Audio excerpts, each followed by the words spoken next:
Programang ito ay rated SPG. Striktong patnubay at gabay ng magulang ang kailangan. Maaaring may masiselang tema, lengguwahe, karahasan, sexual, horror o droga na hindi angkop sa mga bata.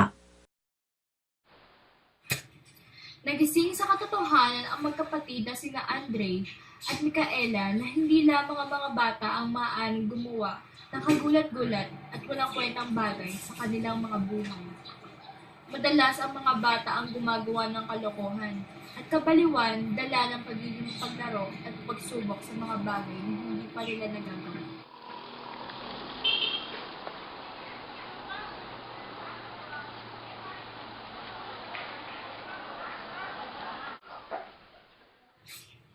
Ilan ang kabataang nakikilala ninyo na nabulit sa pag-inom ng alak at pagsubok sa droga? Ang nagsasabit ng kung ano-anong hikaw sa tainga, ilong at dila. Ang naglalayas upang maghimagsik sa di malaman na kung anong dahilan. Kung kailan pa tumuntong sa kalagitnaan ng kanilang buhay, ay saka pa nagpakita ng kabuktutan ang ina at ama ni na Andre at Micaela.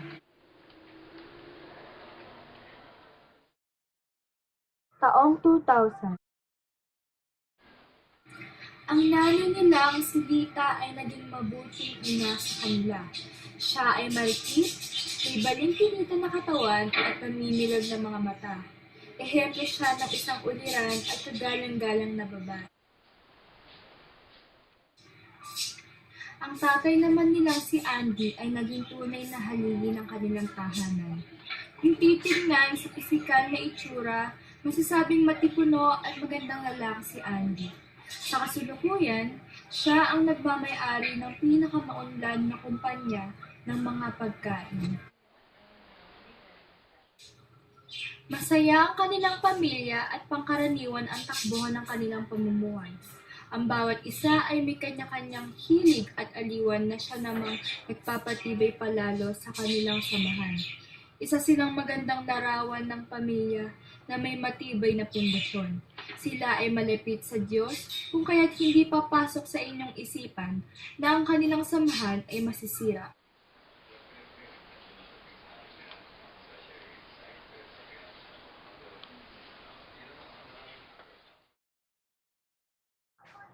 Taong 2010. Hindi natin maitatanggi na malaki na ang pinagkaiba ng mga ugali ng mga tao ngayon. Isang pangyayari ang yumanig sa tahimik at pangkaraniwang buhay ng pamilya. Ang pagkasunduan ni Lita at Andy na maghiwalay na. Matagal na nilang binalang ito, ngunit isinakripisyo nila ang desisyong ito para na rin sa kanilang mga anak. Inantay lang nila na makaisip na ang mga ito, upang balang araw ay hindi na sila mahirapan pang intindihin ang mga desisyon ng kanilang mga magulang.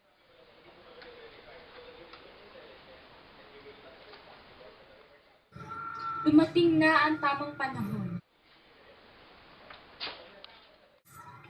Mainit na usapin sa buong Amerika ang pagbibigay ng karapatan sa mga bakla at tomboy na sila ay mag-asawa sa isa't isa.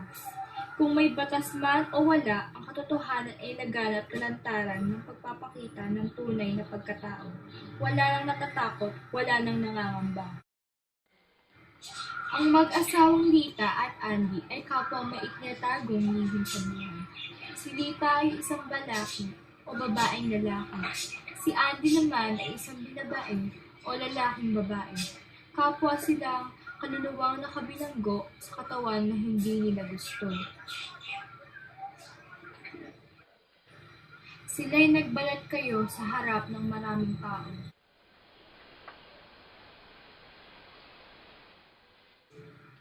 Kahit nahihirapan, tinanggap ng magkapatid ang malaking dagok na iyon sa kanilang buhay. Sa ngayon, pinipilit nilang intindihin ang desisyong iyon. Nagpaputol ng buhok si Lita at ipinamigay ang lahat ng mga damit na pangbabae. Pantalon at t-shirt ang kanyang naging paboritong kasuotan. Sinasadyang kumilos na tila lalaki. Ayaw na niyang matawag na Lita, kung kaya't dito na ang tawag sa kanya ng lahat.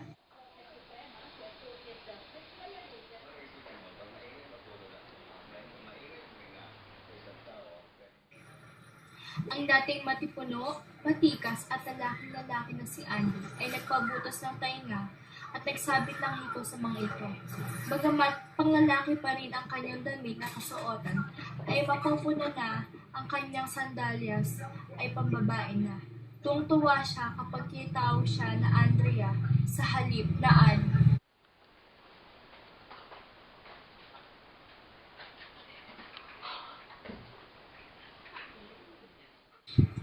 Ang kilis niya ay babaeng-babae. Nagdadala na rin siya ng bag na naglalaman ng makeup.